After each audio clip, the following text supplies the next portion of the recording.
दोस्तों, स्वागत है आपका हमारे चैनल नव फैक्ट टीवी पर। आज की इस वीडियो में हम बात करने वाले हैं इतिहास का सबसे खूंखार नेता एडोल्फ हिटलर के बारे में। एडोल्फ हिटलर का शुरुआती जीवन।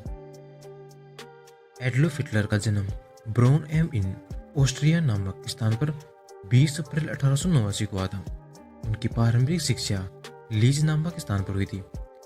एडोल्फ हिटलर अपने पिता की तरह एक सिविल सेवक नहीं बनना चाहते थे। वह पढ़ाई में भी तेज नहीं थे। इसी कारण वह सेकेंडरी स्कूल की पढ़ाई में भी संघर्ष कर रहे थे और अंत में उन्होंने स्कूल को ड्रॉप आउट कर दिया।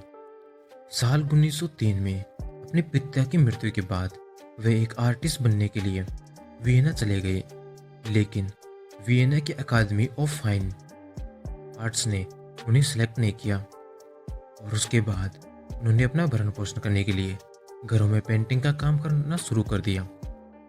एडोल्फ हिटलर का सैनिक करियर। साल 1913 में हिटलर म्यूनिख चला गया। जब प्रथम विश्व युद्ध शुरू हुआ तो वह बावेरियन राजा की एक आरक्षित पैदल सेना रेजिमेंट में सौसेना के तौर पर भर्ती हो गया। वह अक्टूबर 1914 में बेल्जियम में तैनात किया गया था। हिटलर ने पूरे युद्ध में बहादुरी के लिए 2 सैनिक चिन्ह भी जीते थे, जिनमें दुर्लभ आयरन क्रॉस फर्स्ट क्लास भी शामिल है। उसने इसे अपने जीवन के अंत तक पहना था। पहले विश्व युद्ध में जर्मनी की हार हुई। इसके बाद उसने साल 1918 में उन्होंने नाजी दल की स्थापना की। इसके सदस्यों में देश प्रेम कूट कर भरा, साथ ही प्रथम विश्व युद्ध की हार के बाद यहूदियों को दोषी ठहराया। उसने सभी के दिल में यहूदियों के लिए नफरत पैदा कर दी और कहा कि यहूदी जर्मनी के लिए अभिशाप है। इसी नफरत के कारण लगभग 60 लाख यहूदियों को मौत की घाट उतार दिया गया।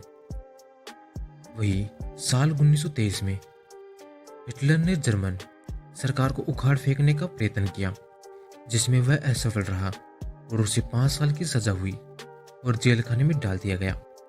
इसी दौरान उसने अपनी एक आत्मकथा मेरा संघर्ष नामक अपनी आत्मकथा लिखी। उसमें नाजी दल के सिद्धांतों का विवेचन भी किया गया है।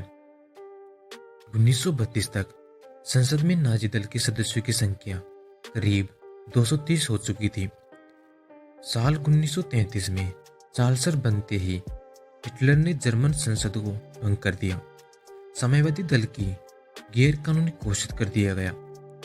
हिटलर ने 1933 में राष्ट्रीय संघ को छोड़ दिया और भावी युद्ध को ध्यान में रखकर जर्मनी की एक सैन्य शक्ति खड़ी कर दी, जो सभी देशों से सबसे ज्यादा खूंखार थी।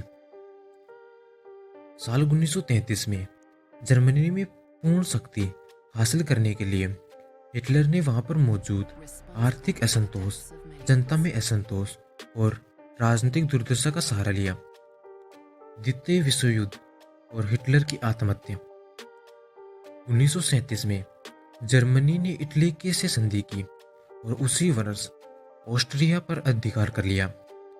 इस विस्तारवाद में हिटलर की सेनाओं ने पोलैंड के पश्चिमी भाग पर अधिकार कर लिया और ब्रिटेन ने पोलैंड की रक्षा के लिए अपनी सेना भेजी, जिसके कारण 1939 में द्वितीय विश्व युद्ध प्रारंभ हो गया था, जिसके बारे में हम सब लोग जानते हैं। हिटलर की लीडर में 1941 तक नाजी सेनाओं ने यूरोप पर बहुत कब्जा कर लिया, क्योंकि हिटलर सभी से पड़ोसी देशों से दुश्मनी मोल ले रहा था। इसलिए मित्र राष्ट्रों की सेनाओं ने उसकी सेना को हरा दिया। हिटलर ने 30 अप्रैल 1945 को सोवियत सेनाओं से घिरने के बाद बर्लिन में जमीन से 50 फुट नीचे एक बंकर में खुद को गोली मार ली। अपनी पत्नी इरवा ब्राउन के साथ उसने आत्महत्या कर ली। इस वीडियो को देखने के लिए आप सभी का धन्यवाद। तो मिलते हैं अगले वीडियो में।